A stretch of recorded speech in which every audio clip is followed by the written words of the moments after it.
Hi everyone, my name is Shivangi and I am currently an intern. So अभी मैं मतलब ICU में posted हूँ, तो मैंने सोचा कि इस पर एक वीडियो बना दी जाए।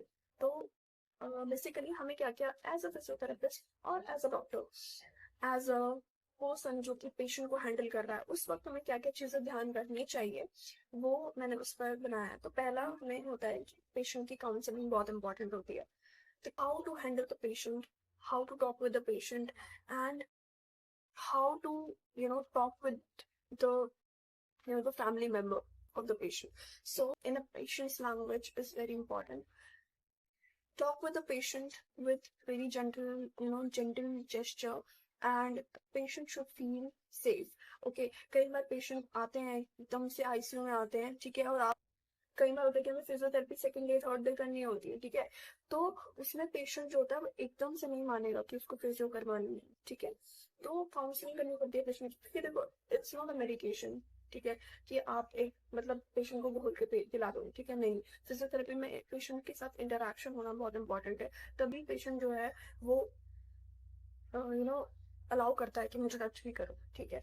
तो पहला है कि पेशेंट की काउंसलिंग करनी बहुत इंपॉर्टेंट होती है। Talk with the patient, talk with the family of the patient, and try to talk in a patient's language, okay, and it's not necessary to have a deep conversation, but casually talk to the patient, make them comfortable कि हम आपको ठीक कर रहे हैं, ठीक है।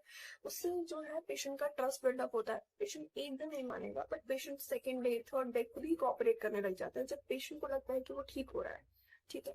Patient की कंडीशन जो है अगर वो सुधार आ रही है तो पेशेंट खुद ही जो है अलाउ कर देता है कि आप फिजियो कर लीजिए, अब मैं एक्सरसाइज करने को तैयार हूँ, ठीक है। कई बार पेशेंट बहुत इरिटेटेड होते हैं, पेशेंट नहीं अलाउ करता है कि मुझे टच भी करो, ठीक है।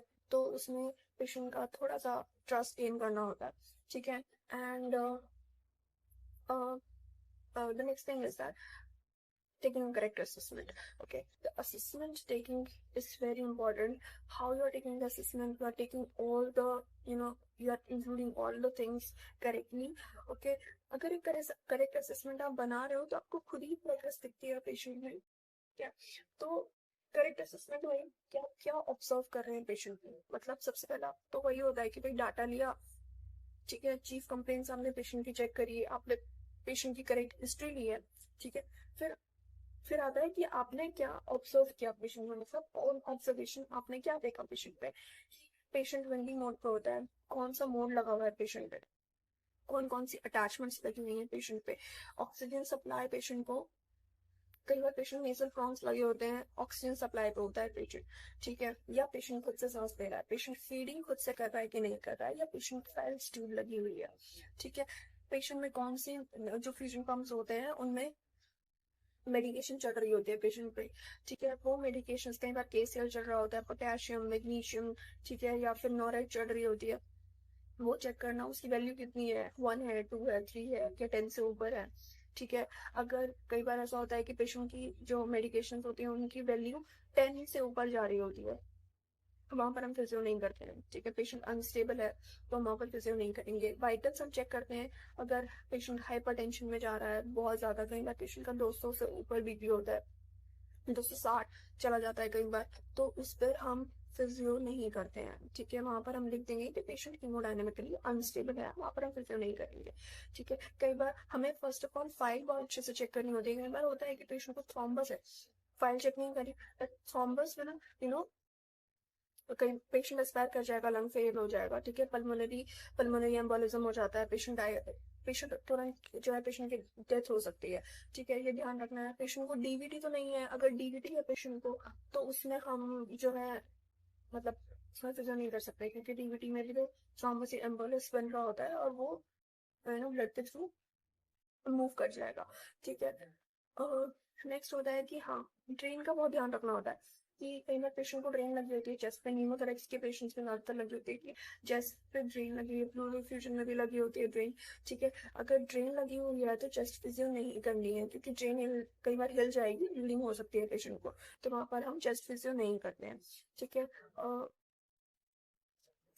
एडिमा, दो और सबसे बड़ी प्रॉब्लम होती है पेशेंट्स में, जो लॉन्ग टर्म पेशेंट्स होते हैं उनमें पोजिशनिंग का बहुत ध्यान रखना होता है।